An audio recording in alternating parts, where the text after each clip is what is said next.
પેલા બિલ્ડિંગ પણ નથી અને એની સામે મારી દુકાન પણ નથી.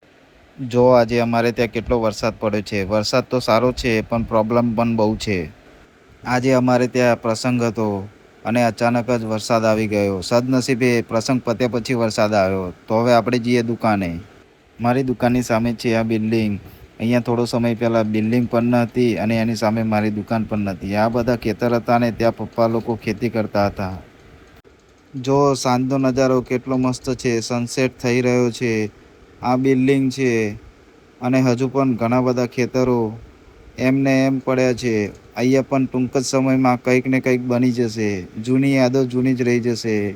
હા જુઓ, અને આ છે આપણી દુકાન. દુકાનની એક્ઝેક્ટ પાછળ છે મજદૂરોને રહેવા માટેની કોલોની. ત્યાં પહેલાં અમે ક્રિકેટ રમતા હતા.